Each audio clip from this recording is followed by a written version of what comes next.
Hello বন্ধুরা, তোমরা কেমন আছো? আমি আজকে আবার একটা নতুন থ্রেডিংয়ের ভিডিও নিয়ে এসেছি। দেখো, আমি একটা আর্টসভাবে আইব্রো করছি। প্রথমে আমি ওর গাইডলাইনটা নিয়ে নিয়েছি। ওর মতো মাথায় লাগছিলো, কপালে লাগছিলো বলে মাথাটা সরিয়ে নিয়েছে।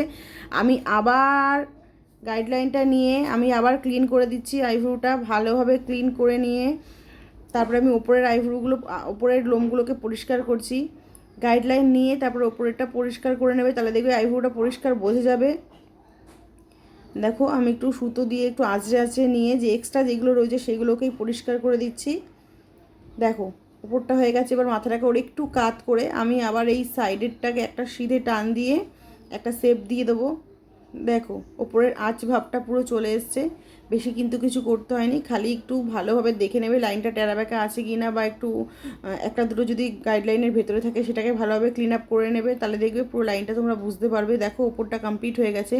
যেই কোণাটা আমরা ধরেছি সেই কোণাটাকে আমরা আবার টেনে ধরবো, দু হাত দিয়ে টেনে ধরে এবার আমি নিচ দিয়ে আইব্রোটা পরিষ্কার করে, নিচে দেখো আমি একটা গাইডলাইন নিয়ে সব লোমগুলো তুলে দিচ্ছি।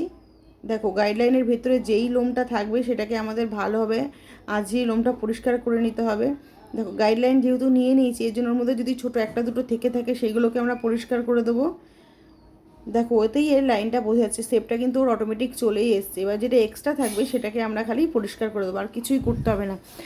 আর্চভাবে আইব্রো করা খুবই সহজ, খুবই সিম্পল একদম। খালি গাইডলাইনটা ভালোভাবে নিয়ে তোমরা খালি এক্সট্রা আইব্রো যে লোমগুলো আছে সেগুলোকে পরিষ্কার করে দেবে। দেখো, বোঝাই যাচ্ছে শেপটা, খালি আমি যে এক্সট্রা রয়েছে সেটাকে পরিষ্কার করে দেবো। প্রচণ্ড লাগছিলো বলে বারবার হাত ছেড়ে দিচ্ছিলো। তোমরা কিন্তু একটু শক্তভাবে ধরে করবে, নাহলে কিন্তু নিচে লোমগুলো কেটে যাবে, চামড়াটা কেটে যাবে, তখন কিন্তু অনেক অসুবিধা হবে। এর জন্য আমরা ভালোভাবে টেনে ধরে তারপরে আমরা লোমগুলোকে পরিষ্কার করে দিই। দেখো, এই দিকে শেপটা বোঝা যাচ্ছে। আর যেটা আমাদের গাইডলাইনের ভেতরে ছিল আমি একবার ভালোভাবে দেখে নিলাম সুতো দিয়ে টেনে, যে যেটা লোম রয়েছে সেটাকে আমরা আবার পরিষ্কার করে দিলাম। খুব ধীরে ধীরে করবে, তাহলে কিন্তু কোনো অসুবিধা হবে না। দেখো, এই পাশে আইব্রোটা কমপ্লিট হয়ে গেছে। এবার সেম প্রসেসে আমি এদিক করবো। দেখো, শেপটা কত সুন্দর এসছে। এবার সেম প্রসেসে আমি এই দিকেও করব। আমি আবার গাইডলাইনটা নিয়ে নিচ্ছি। প্রথমে গাইডলাইন নিয়ে নেবে, আগেই ওপরটা পরিষ্কার করে তারপরে নিচে আসবে। আগে গাইডলাইনটা নিয়ে নেবে, তারপরে যে এক্সট্রা লোমগুলো থাকবে সেগুলোকে সুতো দিয়ে ভালোভাবে পরিষ্কার করে দেবে। আমি প্রথমে গাইডলাইনটা নিয়ে নিয়েছি। দেখো, আবার মাথাটাকে কাত করে আমি সাইড দিয়ে আবার গাইডলাইনটা নিয়ে নেব। তারপরে যেগুলো এক্সট্রা রয়েছে সেইগুলো কেটে দেবো, পরিষ্কার করে দেবো। তোমরা কিন্তু পুরো ভিডিওটা দেখবে, স্কিপ করবে না, তাহলে কিন্তু বুঝতে পারবে না। এবার আমি নিচটাতেও তাই করছি, নিচটাতেও আমি গাইডলাইনটা নিয়ে নিচ্ছি। গাইডলাইন নিয়ে দেখো, আমার সুতোটা ছিঁড়ে গেল, ওর প্রচণ্ড লাগছে, আর এদিকে ওর ঢিলাও ধরছে।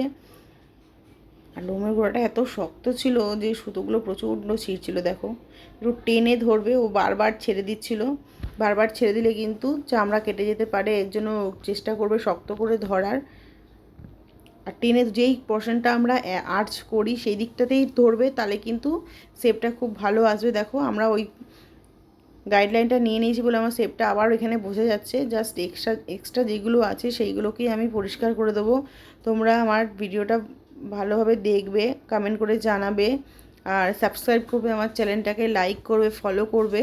আর কেমন হলো কিন্তু আমাকে অবশ্যই জানাবে। দেখো, আমার কিন্তু আইব্রোটা কমপ্লিট হয়েই গেছে। যেটা এক্সট্রা রয়েছে সেটা আমি পরিষ্কার করে দিচ্ছি। আর ও এত নড়ছিল, ওই জন্য ওর সঙ্গে বকবক করতে কাজটা আমাকে করতে হয়েছে। অনেক কথা বলে আমরা কাজটা করেছি। ফার্স্ট টাইম ছিল ওর থ্রেডিংটা, এর জন্য অনেকটা টাইম লেগে গেছে। নাহলে 2 থেকে 3 মিনিটের মধ্যে একটা আইব্রো কমপ্লিট হয়ে যায়।